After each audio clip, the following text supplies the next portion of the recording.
Sayyidina Muhammadin tibil qulubi wa dawaiha wa afiyatil abdani wa sifaiha wa nuril absari wa diyaiha wa ala alihi wa sahbihi wa salim. Allahumma salli ala Sayyidina Muhammadin tibil qulubi wa dawaiha wa afiyatil abdani wa sifaiha wa nuril absari wa diyaiha wa ala alihi wa sahbihi wa salim. Allahumma salli ala Sayyidina Muhammadin tibil qulubi wa dawaiha wa afiyatil abdani wa sifaiha wa nuril absari wa diyaiha wa ala alihi wa sahbihi wa salim. Allahumma salli ala Sayyidina Muhammadin tibil qulubi wa dawaiha wa iyatil abdani wa sifaiha wa nuril absari wa diyaiha wa ala.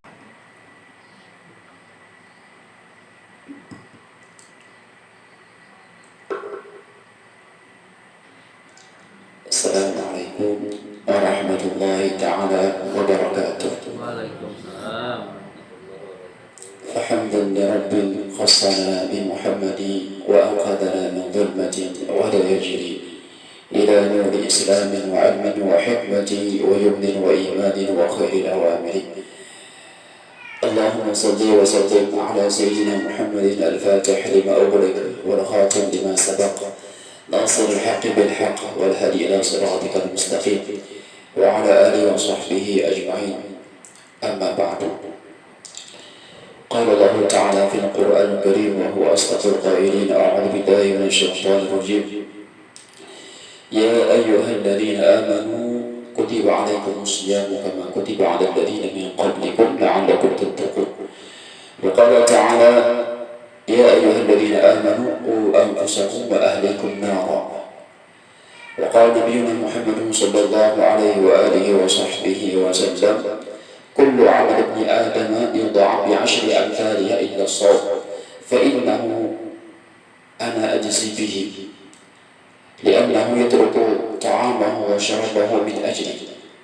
صدق الله العظيم وصدق رسوله الكريم ونحن على ذلك من الشاهدين والشاكرين والحمد لله رب العالمين.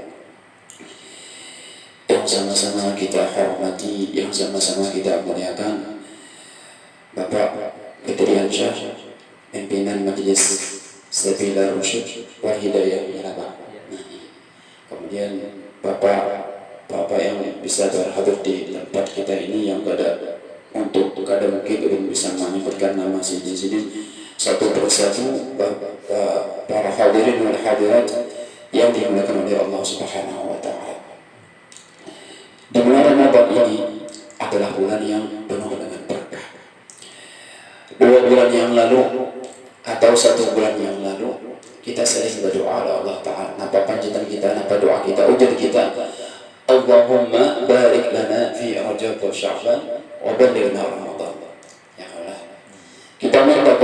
Allah Subhanahu wa Ta'ala untuk disampaikan di bulan Ramadan dengan panjatan, ya Allah berkahi kami di bulan Rajab dan bulan Sya'ban, dan sampaikanlah kami ke bulan Ramadan.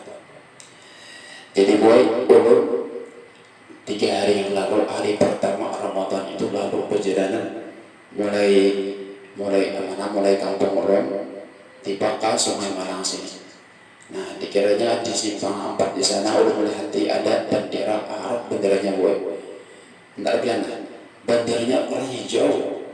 Nah, hijau. Betul sampean tulisannya Arab apa? Nah, orang kita nih Pak nanya ada tulisan Arab tuh hendak kayak mana? Iya, nak yang ambil syuting juga jadi. Di rasanya mungkin pentah itu. Hijau itu tulisan. Tulisannya apa ya? Inna lillahi wa inna ilaihi raji'un. Nah, apa maksudnya itu? Itu adalah pelajaran dalam kita. Ya kalau bendera itu jangan diberiakan biar 10 diberiakan akan ambil. Dia akan ambilnya. Kenapa? Karena kunjungan dari Israel kepada salah seorang dari saudara kita meninggal dunia saja. Kada sampai hari yang kedua Ramadan, hari pertama orang melihati itu. Artinya apa? Artinya sidin berdoa juga kayak kita, cuma Allah Ta'ala kada mengabulkan doa saja. Dikabulkannya cuma sehari aja, hari pertama Ramadan sudah meninggal dunia. Ada kita hari keberapa nih? 1, 2, 3, 4, 5 kan? 5 kan? Nanya ada 6, ada 5 kan? Kita ini hari yang kelima. Jadi rupanya Allah Ta'ala masih memberikan kepada kita untuk menambahkan keimanan dan ketakwaan kita di bulan Ramadan. Bulan Ramadan ini yang mana umat Islam diwajibkan oleh Allah Ta'ala untuk berpuasa. Nah, puasa. Nah, bagaimana ta'rif puasa itu apa? Puasa.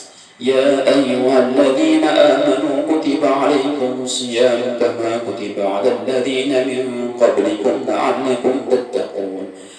Wahai orang-orang yang beriman, diwajibkanlah atas kalian untuk berpuasa sebagaimana itu puasa diwajibkan bagi umat-umat sebelum kalian. Jadi sebelum kita mengetahui puasa itu, kita harus mengetahui definisi puasa atau ta'rif puasa. Puasa itu boy artinya baiklah. Puasa itu menurut para ulama artinya menahan diri dari segala yang membatalkan puasa. Itu ta'rif bagian yang pertama. Ta'rif bagian yang kedua, menahan diri oleh apa? Dari terbit fajar sampai tenggelam matahari. Itu yang kedua, bagian yang kedua. Dan bagian yang ketiga adalah menggunakan atau dengan niat yang tertentu. Jadi 3 definisi ini harus ada pada diri kita. Ada orang yang menahan diri cuma dari sembahyang Isya sampai zuhur kira-kira namakan puasa. Ada dia makan puasa. Ada juga orang yang menahan diri dari hal-hal yang membatalkan, dari terbit fajar sampai tenggelam matahari, tapi malamnya kada berniat dia. Nah, puasa orang itu lah, kada dianggap puasa. Jadi, adapun kita yang pertama dulu kita berniat karulah banyak kesebulanan. Itu menurut pendapat Imam Malik. Nah, menurut pendapat Imam Malik. Tapi kalau pendapat Imam Syafi'i itu harus setiap malamnya kita berniat berpuasa. Amunnya gitu bang, para ulama kita berniat sebulanan itu apabila kita di hari yang ke-6, hari yang ke-7 dan ingat berniat itu puasa kita sah-sah saja di pendapat Imam Malik. Tapi kalau imam kita Imam Syafi'i tetap wajib kita mengqadha puasa kita tersebut. Nah, jadi itu puasa. Kemudian dari terbit matahari, karulah dari terbit fajar sampai tenggelam matahari. Ulun dia mentopian banyak bisnis. Kawan ulun tuh diantaranya ada orang Eropa. Nah, orang Eropa bukan semua sih yang tetap mau masuk sholat. Nah, bukan Eropa, orang mana-mana. Yang mana di daerah Eropa itu, gue di sana itu sebagian tempat itu ada siangnya itu 16 jam. Ada yang siangnya 18 jam. Ada yang siangnya 20 jam. Jadi siang 20 jam, malamnya 4 jam. Yang menjadi sini di Indonesia wadah kita nih, siang 20 jam, malam 4 jam kira-kira. Siapa kalau berhentian nih berpuasa? Siapa puasa. Ya kan? Nah, jadi siangnya 20 jam, malamnya berapa? 4 jam. Jadi siang tuh dia antara subuh lawan zuhur itu berapa kali itu guling tuh kadang zuhur hari. Karena itu perbedaan waktu di sana memang perputaran matahari itu. Jadi antara maghrib lawan isya itu mungkin ibadah makan maghrib cuma kan isya sudah ibadah tarawih 20 rakaat satu tumpah bisa pulang. Ibadah sahur tuntungan subuh hari. Puasa pulang berapa? 20 jam. Makanya itu kayak fajar. Makanya dulu itu dipertanyakan kepada para ulama di Hadramut. Hukumnya kasihannya kami puasa 20 jam 4 jam malamnya kayak puasa kelapahan. Nah, ujar para ulama di antara syarat wujud siam itu adalah itaqatus shaum, mampu berpuasa. Amunnya kalau mampu berpuasa, ada bapak berbuka karena ibadah puasa kita kalau puasa ada jadi masalah. Dan boleh jadi para ulama yang mengqadha ketika nanti para bolak balikan ke sana. Karena ketika malamnya 4 jam pada suatu hari ada nantinya malamnya 20 jam, siangnya 4 jam. Nah, ini yang nyaman biar jadi 4 jam japian berpuasa. Nah, ini nyaman pas kehendak ya. Ya kan? Pas kehendak. Jadi 4 jam berpuasa ya, malamnya 20 jam. Nah, ini puasa boleh kan? Nah, puasa boleh. Jadi itu di sana itu. Jadi ta'arif berpuasa itu adalah kita menahan diri dari hal-hal yang membatalkan, dari terbit matahari, terbit fajar sampai tergelam matahari dengan niat yang tertentu. Nah, itu ta'arif berpuasa. Kemudian puasa ini adalah suatu bulan yang dimuliakan oleh Allah Subhanahu wa taala. Dalam hadis At-Tabarani disebutkan dari Sayyidina Usama bin Zaid, kata Usama bin Zaid pernah mendengar dari sabdanya Rasulullah sallallahu alaihi wasallam bahwa bulan puasa ini syahrul awwaluhu rahmah. Awal bulan puasa itu adalah bulan rahmatnya Allah Ta'ala ditimpakan kepada hamba-hambanya.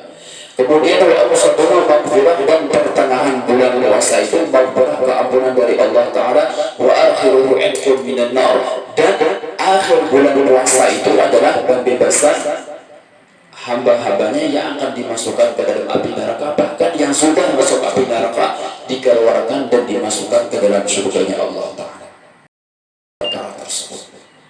Jadi dia kayaknya di dalam kitab Nuzhatul Majalis disebutkan ada seorang al-Majusi. Nah, yang tahu nama Majusi itu?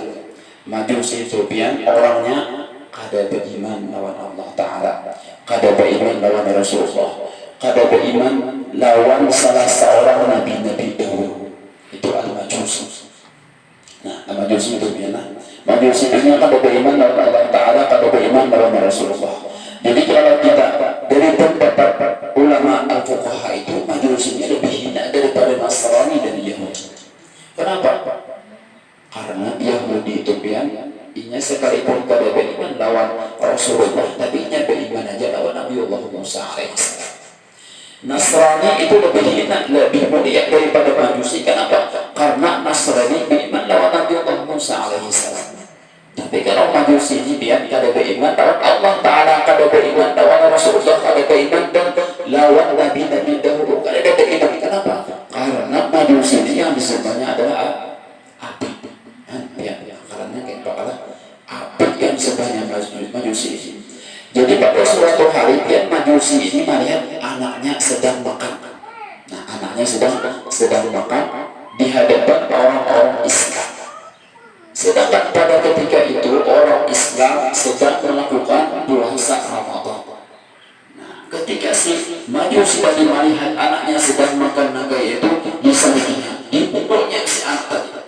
Wahai anakku, kenapa engkau kada bertanggung rasa dengan orang Islam? Wahai anakku, kenapa engkau kada menghormati dengan orang Islam? Wahai anakku, kenapa engkau kada memuliakan lawan orang Islam? Karena orang Islam pada hari ini sedang berpuasa. Kenapa ikan makan di hadapan orang Islam? Ujar si Majusi. Dijatuhnya anaknya, dipukulnya anaknya sampai menangis. Imbah itu Majusi ini sudah hilang. Rupanya Allah Ta'ala kada merupakan lawan gawian si Majusi tadi. Imbah apa? Si Majusi tadi rupanya beberapa hari kemudian didatangi Israel. Nah, apa ya artinya?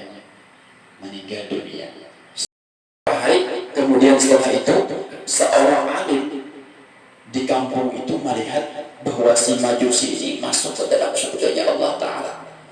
Jadi orang alim itu yang bingung. Nah, dia nih, ya karena Majusi yang antar aja. Ya, ya aja pun Majusi. Oh, jadi seorang alim status dan Majusi yang bukan engkaunya adalah seorang Majusi. Ya si alim tadi. Untuk si Majusi, iya, aku ini adalah seorang Majusi. Namun untuk si Majusi tadi ketika aku hendak meninggal dunia, aku mendapatkan hidayah dari Allah Subhanahu wa Ta'ala.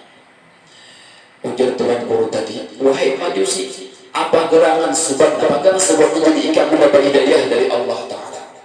Ujar Majusi tadi, sebabnya karena aku menghormati lawan orang Islam yang sedang berpuasa. Karena aku ketika melihat anakku sedang makan di hadapan orang Islam, kemudian aku cacoknya, aku pukulinya sehingga Allah Ta'ala kadang melupakan dengan amal ibadahku, amalku itu, sehingga aku diberikan taubat, pintu kesempatan dari Allah Subhanahu wa Ta'ala untuk mengucapkan kalimat syahadatain sebelum aku meninggal dunia. Jadi biar Majusi tadi mati dalam keadaan husnul khatimah dan beriman lawan Allah Ta'ala.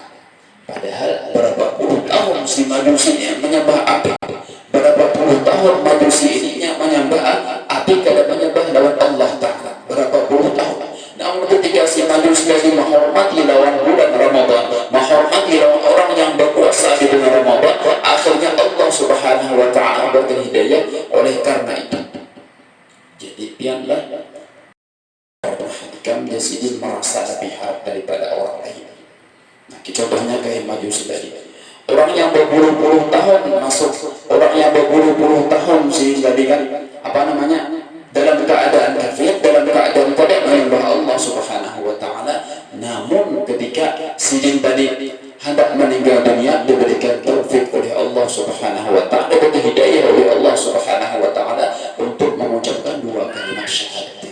Itu luar biasa. Ujar Imam Ghazali, jangan pernah ikan merasa lebih harap daripada orang lain. Ketika ikan sendiri melihat orang yang lebih Tuhan daripada ikan, yakinkanlah bahwa orang itu lebih mulia daripada ikan. Kenapa jadi lebih mulia? Karena kita dahulu beribadah. Ya karena kita berhaja, kita sudah dahulu beribadah, dahulu menjadi masjid, dahulu mengucapkan kalimat dahulu sembahyang dahulu. Ah, itu yang lain. Tapi ujar Imam Ghazali, apabila ikan melihat orang yang lebih agung daripada ikan, yakinkanlah bahwa orang itu lebih mulia daripada ikan. Kenapa jadi lebih mulia? Karena ini itu tadi bermaksiat. Kita tak berhak jadi yang Ghazali ini, tak berhak tak dulu menggoi maksiat. Dan punya yang saya anggap tadi kan anak tadinya ada tadi pada kita menggoi maksiat, jadinya lebih mulia daripada apa? Ujar Imam Ghazali. Apabila pula ujar Imam Ghazali ikan melihat orang yang fasik, artinya orang yang berbuat maksiat, yakinkanlah bahwa orang itu lebih mulia daripada ikan. Kenapa? Karena barangkali si maksiat tadi, orang yang fasik tadinya bertaubat, kemudian diterima oleh Allah Subhanahu wa Ta'ala dan menjadi wali-walinya. Ada sedikit bagian orang-orang yang awal-awalnya itu penjahat, fasik luar biasa, menggawi apapun digawinya, tapi ketika bertaubat langsung diangkat oleh Allah Ta'ala derajatnya menjadi orang yang mulia di sisi Allah. Di antaranya Al-Imam Fudail bin Iyad. Nah, Imam Fudail bin Iyad adalah kepalanya perampok ya. Ada orang ada tetanggungan lagi, perampok ada kepalanya perampok, bertaubat daripada perampok. Tapi Fudail bin Iyad ini sini ada dua perkara yang digawi sendiri. Kenapa Allah Ta'ala menerima taubatnya dan diberikan hidayah oleh Allah Ta'ala makna taubat? Kenapa? Si Fudail bin Iyad ini dalam kisah itu sendiri kada hendak merampok orang yang sembahyang subuh berjamaah. Nah, kira-kira tadi sembahyang berjamaah kalau berada kalau Ramadan ini kau aja kalau ada. Tapi kalau luar Ramadan itu agak sulit sedikit. Ya raja. Jadi Fudail bin Iyad ininya kada hendak ada maunya merampok orang yang sembahyang subuh dalam berjamaah. Nah, itu adalah amalan sendiri. Amalan yang kedua, sendiri kada hendak merampok orang yang dalam keadaan berwudu. Rupanya sendiri patroli lah. Kan dia sendiri sembahyang subuh berjamaah. Bilangnya kada, nah, hartamu dia sendiri serahkan harta. terus itu. Kira-kira kayak itu lah. Yang kedua terus ini tidak hendak juga menangkap orang yang mengambil harta orang yang sedang berwudu. Yang bodoh lah dia sendiri. Bodoh. Kalian tangkap sendiri. Aku yang kata bodoh, hanya diambil sendiri. Nah, karena dalam hadisnya Rasulullah itu bahwa Allah menjamin keselamatan orang yang sembahyang subuh dalam keadaan berjamaah. Itu dalam hadisnya Rasulullah disebutkan. Jadi Imam Fudail bin Iyad ini kan hendak sendiri. Akhirnya bertahun insiden mengembara dalam perampokan, akhirnya bertaubat dan menjadi Sayyidul Ta'ifah, pimpinan para As-Sufiyah. Fudail bin Iyad. Banyak lagi Bishr al-Hafi itu pun orang yang juga bijak juga baharinya dulunya sebelum bertaubat, tapi ketika bertaubat diampuni oleh Allah Ta'ala dan diangkat derajatnya oleh Allah Subhanahu Wa Ta'ala. Intinya apa? Kita jangan merasa lebih harap daripada orang lain. Ya Allah. Itu kurang menjadi Imam Ghazali ketika ikan melihat orang yang maksiat, jangan merasa lebih harap daripada orang lain. Karena bisa kalinya itu bertaubat dan minta ampun Allah Ta'ala, diampuni oleh Allah Ta'ala dan diangkat derajatnya. Kemudian bagi ujar Imam Ghazali, apabila ikan melihat orang yang kafir, orang yang kafir, dari jangan pernah juga ikan merasa lebih harap daripada dia. Kenapa? Karena barangkali orang kafir tadi, orang kafir tadi hendak meninggal dunia, mengucap kalimat syahadatnya, itu langsung meninggal dunia. Nah, kira-kira masuk dalam keadaan husnul khatimah, mati dalam keadaan husnul khatimah, akhirnya menjadi orang yang dekat dengan Allah Subhanahu Wa Ta'ala. Jadi masuk ke dalam surganya Allah Subhanahu Wa Ta'ala. Nah, para hadirin wal hadirat dirahmati oleh Allah Subhanahu Wa Ta'ala. Jadi kita berpuasa ini kita merasakan apa yang dirasakan oleh orang-orang yang fakir miskin. Nah, jadi di antara orang fakir miskin itu mungkin barangkali di antara mereka ada orang yang makan setiap hari ini cuma sekali atau 2 kali sehari. Ketika kita berpuasa itu Al-Habib Muhammad bin Abdullah Al-Aidrus menjadi di antara hikmahnya orang kita berpuasa itu kita merasakan kelapahan atau keletihan orang-orang fakir miskin. Karena dalam puasa itu kita tidak makan 2 kali aja sehari. Nah itu. Namun kita itu dalam berpuasa itu jangan kita aja berpuasa. Kita wajib Allah Subhanahu Wa Ta'ala Quran Fusakum wa ahlikum nar. Wahai Allah Ta'ala, wahai orang-orang beriman yang tidak aman, wahai orang-orang beriman, pelihara diri kalian dan keluarga kalian daripada api neraka. Jadi dalam puasa ini bukan diri kita saja yang kita didik, perlu juga orang yang di bawah tanggungan kita didik juga untuk berpuasa. Anak-anak kita perlu kita didik juga. Anak jangan berubah anak lagi gue. Anak pian tenang, belum berubah anak lagi. Insya Allah mudah-mudahan tahun kayaknya bisa anak lah. Jadi boleh besar-besarnya nak minggu kayaknya belum pernikahan. Nah pernikahan orang pinginnya orang perapitan sini. Nah itu jodoh akad juga gue. Nah kayak itulah. Jadi kita itu ujar para ulama bukan kita aja dididik untuk berpuasa. Anak kita jalan saudara kita. Nah itu juga dididik juga untuk berpuasa. Lalu kayak kita nih anak mendidik anak-anak nih sebaiknya berpuasa. Dalam hadisnya Rasulullah Sallallahu Alaihi Wasallam, apabila ujar Nabi itu melihat anak yang berumur 7 tahun, suruhlah anak kita itu untuk sembahyang. Dan apabila ia berumur 10 tahun, suruhlah untuk sembahyang. Dan apabila ia kalian nak sembahyang, pukul catuk ujar Rasulullah Sallallahu Alaihi Wasallam. Ya Allah. Nah, ujar para ulama, hadis ini dikiaskan juga lawan puasa. Jadi anak kita itulah apabila berumur 7 tahun suruh lainnya berpuasa. Harap berpuasanya besokan sampai zuhur, makan imba zuhur sampai asar, makan pula imba asar sampai maghrib. Kalau jadi masalah pentingnya ada suruhan dari kita, arahan dari kita untuk melatihnya berpuasa.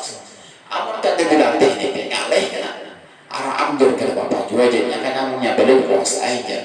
Harap besokan orang jual buku, jual lampat jam 6 banyak orang jual payung. Dan yang menekani siapa?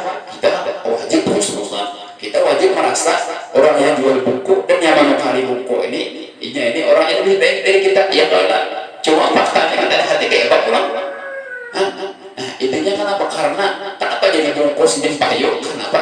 Karena si kekanakan wadah kita ini sebagian kehanakan adalah ya antum kada diatur oleh abah umumnya, kada disuruh oleh abah umumnya, kada tak biasa baca puasa.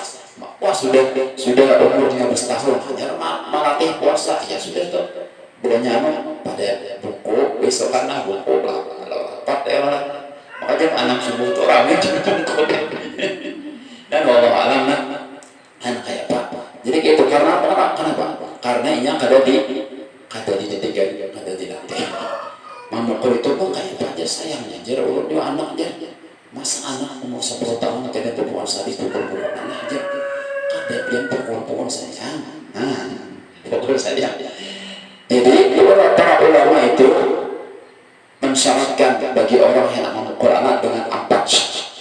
Apabila dia ada 4 syaratnya yang boleh memukul anak bahkan sangat dianjurkan lawan yang berpukul-pukulan lawan anak. Nah syaratnya itu ya. Ujar para ulama di antaranya syarat yang pertama adalah kita harus yakin bahwa pukulan kita itu ada faedahnya lawannya. Amun mukul anak asalnya kada berpuasa sehari 10 harinya kada berpuasa marajunya bagus dah. Nah itu kada usah lagi dia pukul-pukul kada diajarkan lagi kita memukul anak kita tapi kita yakin bahwa pukulan kita itu akan memberikan faedah lawannya kada apa-apa kita pukul. Syarat yang pertama ada 3 syarat lagi. Syarat yang kedua kita hendak memukul anak itu harus pukulan itu jangan sampai mematahkan tulangnya. Biar berpukul-pukulan masuk rumah sakit semingguan di rumah sakit ibu belajaran tadi majelis apa tadi sabilan khusyuk wal hidayah ya. Nah ibu tadi jadi guru di sana dia menganjurkan anak pukul-pukulan jadi pukul dia hampas di rumahnya aja pada tabur rumahnya aja tapi salahnya apa juga bawa ke rumah sakit ongkos rumah sakit yang bisa-bisa kata kayak itu ada syaratnya ada aturan kita memukul anak.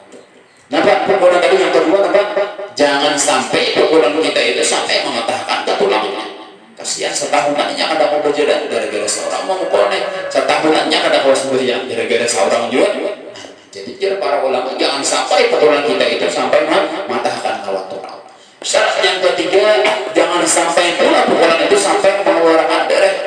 Perdarahan anak dipukuli, jangan juga. Atau abang-abang, jangan juga itu kada boleh. Syariat kita menganjurkan lawan itu karena syariat pukul itu pukul saya maaf yang jelas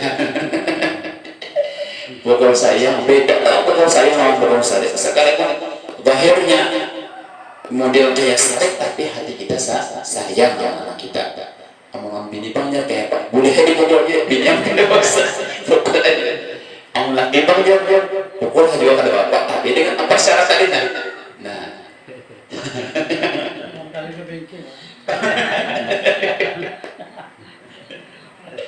tapi Pak pukul saya enggak ya pukul saya enggak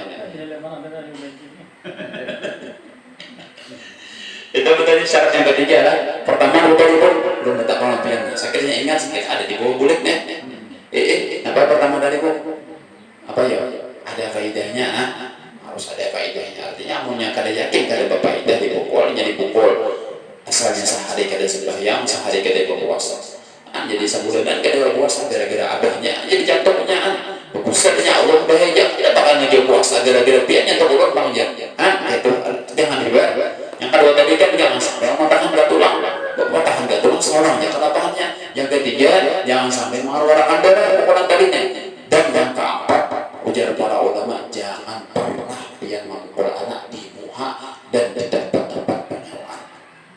Tempat penyewaan itu di mana ya? Di guru, penyewaan di parut, di bawah parut sedikit penyewaan juga. Jangan pernah memukul di situ lah. Kemudian di daerah sana betis nih di belakang lutut nih bisa juga penyewaan juga. Jadi jangan, kada boleh kita memukul daerah situ. Jadi pukulnya di mana? Daerah tangan, makan. Tating tangan. Nah, ada puasa sehari di tangan, tuh bincang-bincang kata bapak karena tangan ini kada memudoratakan lawannya. Nah, dengan apa syarat tersebut? Tapi pemakan bulan ini mungkin ada sini guru sekolahan atau bulan bapak ini mungkin ada dari guru sekolahan amunnya guru panggil melihat santri atau anak murid kada sembahyang atau inya kada berpuasa bolehlah kita juga memukul-mukul juga ujar para ulama boleh juga dengan tambahan satu syarat. Nah Apa syaratnya? Yaitu syarat yang kelima adalah untuk seorang guru untuk boleh memukul si murid, yaitu adalah apa ya? Ada penyerahan dari walinya si murid lawan guru tadi.